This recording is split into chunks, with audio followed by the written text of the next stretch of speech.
তো তারা তো কোনো ঐতিহ্যবাহী সংগঠন হতে দেয়। সুতরাং জামাত ইসলামের বিরুদ্ধে অভিযোগ এনে সন্ত্রাসী সংগঠন হিসেবে তাদেরকে যদি বন্ধ করে দিতে পারে তাদের অ্যাক্টিভিটিস, তাহলে আমরা আওয়ামী লীগকে দিতে পারবো না। এখন জামাত ইসলামের এটা অনেকেই হয়তো বলবে যে তারা অন্তর্বর্তীকালীন সরকার রাজনৈতিক দল কিভাবে বন্ধ করবে, তাহলে রাজনৈতিক দল হিসেবে একটা প্রত্যাহার করার এখতিয়ার যেখানে আমাদের আছে, সরকারের আছে, সুতরাং তাদেরকে বন্ধ করার এখতিয়ার সরকারের আছে। এটা আমি রিকোয়েস্ট করবো।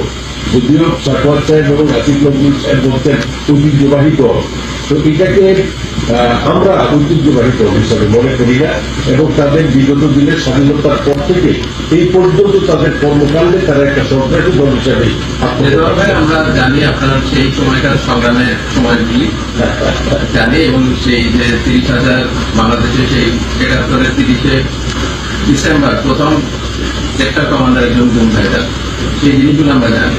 এখন জায়গাটা হচ্ছে যে এই মুহূর্তে আমরা কোনো দল নিষিদ্ধ বা এটা নিয়ে ভাবছি না, কিন্তু সবার জন্য কাজ করার ক্ষেত্রে ফার্স্ট হচ্ছে যারা চিহ্নিত জনগণের দুশ্মন হিসেবে কাজ করেছে তাদের ব্যাপারগুলো আমরা সেই ব্যক্তিদেরকে চিহ্নিত করার চেষ্টা করছি আইনের আওতায়। যে আমরা আইনের বাইরে একটা স্টেপ দিব না, যার জন্য হয়তো একটু স্লো হচ্ছে, কিন্তু আমরা একটা গুরুত্ব মতো তৈরি করতে যাচ্ছি যেটা স্যার বলেছেন, এবং এই লক্ষ্যেই আমরা এগিয়ে যাব আপনাদের সহযোগিতা নিয়ে।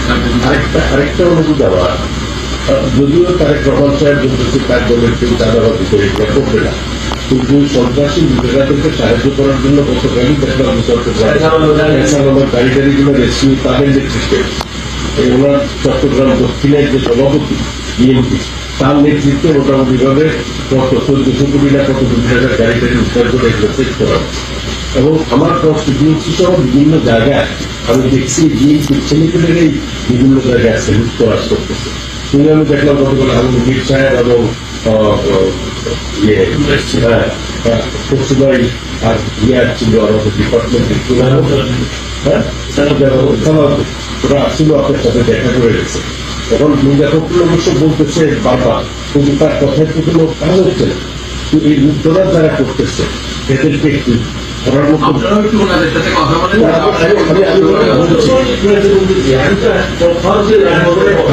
আরেকটা জিনিস, এই যে আওয়ামী সন্ত্রাসীদের